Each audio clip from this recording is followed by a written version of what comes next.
भारत की 2 महिला अधिकारियों ने कल पाकिस्तान ने भारत के सैन्य ठिकानों पर जो हमले की कोशिश की उसके बारे में पूरा ब्यौरा दिया है। भारतीय सेना के मुताबिक 8 और 9 मई की रात को पाकिस्तानी सेना ने सैन्य ढांचे को निशाना बनाने के इरादे से कई बार हमला किया। अंतर्राष्ट्रीय सीमा पर 36 जगहों पर घुसपैठ की कोशिश हुई। पाकिस्तान की ओर से फायरिंग भी की गई। भारत ने घुसपैठियों को मार गिराया।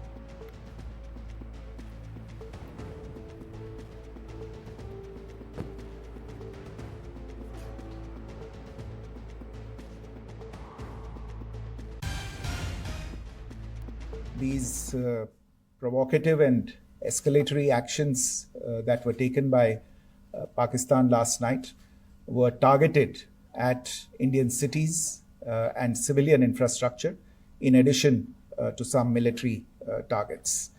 The Indian armed forces responded proportionately, adequately and responsibly. ये जो हमले हुए कल रात को भारतीय सैन्य इकाइयों ने पर्याप्त रूप से और एक जिम्मेदाराना रुख अपनाते हुए इन हरकतों का उत्तर दिया। पाकिस्तानी सेना ने नियंत्रण रेखा पर भारी कैलिबर वाले हथियारों से गोलीबारी भी की। अंतर्राष्ट्रीय सीमा और नियंत्रण रेखा पर लेह से लेकर सरक्रीक तक 36 स्थानों पर 300 से 400 लगभग ड्रोनों का इस्तेमाल घुसपैठ का प्रयास करने के लिए किया गया। भारतीय सशस्त्र बलों ने काइनेटिक व नॉन काइनेटिक साधनों का उपयोग करके इनमें से कई ड्रोन्स को मार गिराया। ड्रोन के मलबे की फोरेंसिक जांच की जा रही है। इस वक्त की बड़ी खबर विदेश सचिव और सेना के साझा ब्रीफिंग में जो कल पाकिस्तान की तरफ से हमला हुआ इस बारे में पूरा ब्यौरा सामने आया है। विदेश सचिव ने बताया कि पाकिस्तान ने एयर स्पेस का वायलेशन किया। टारगेट उसके मिलिट्री इंफ्रास्ट्रक्चर थे भारत में और ड्रोन इंट्रूजन ले से सरक्रीक तक हुआ। 300 से 400 ड्रोन पाकिस्तान ने हमले के लिए इस तरफ भेजे। भारत ने अपना एयर डिफेंस रेडार की मदद से सबको तबाह किया और उनके एयर डिफेंस रेडार को भी बर्बाद कर दिया। विदेश सचिव ने कहा कि भारत ने जिम्मेदाराना रुख अपनाते हुए पाकिस्तानी हरकतों का जवाब दिया है।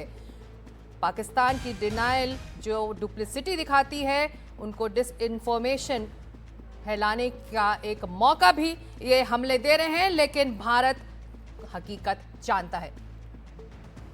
और इस वक्त हमारे साथ हमारे सहयोगी उमाशंकर सिंह जुड़ रहे हैं। चलते हैं सीधे विदेश सचिव और सेना के इस साझा ब्रीफिंग में। उमाशंकर, बहुत सारी बातें सामने आई हैं। कल रात जब दुनिया भर की निगाहें इस हमले पर रही तो जब पूरा ब्यौरा अब सामने आया है तो सब कुछ पाकिस्तान की हकीकत भी बाहर आ रही है।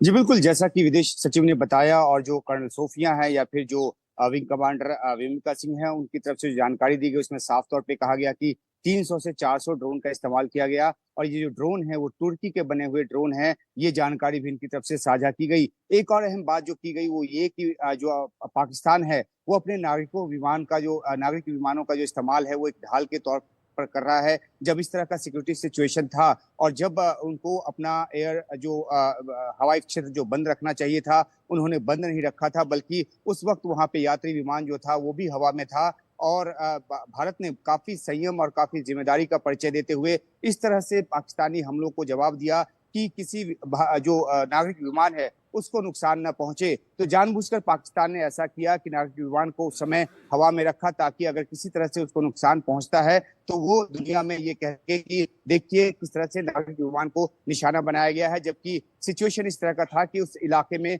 विमान होने ही नहीं चाहिए थे। इसके अलावा जो जिस तरीके से पाकिस्तान की तरफ से धार्मिक ठिकानों को निशाना बनाया गया है उसका भी ब्यौरा इसमें दिया गया और कहा गया कि जो चाहे वो गुरुद्वारे हों, कन्वेंट हों, जो क्राइस्ट स्कूल है उसको भी निशाना बनाया गया और वहां पे कई लोगों की जान जो है वो भी गई है। भटिंडा का जो मिलिट्री अड्डा है उसको निशाना बनाने की जो कोशिश है वो की गई, हालांकि उसको असफल कर दिया गया। तो तमाम जो ब्यौरे जो कल से लेकर आज तक के हुए हैं उस बारे में जानकारी दी गई और ये साफ तौर पे कहा गया कि पाकिस्तान को काफी क्षति उठानी पड़ी है।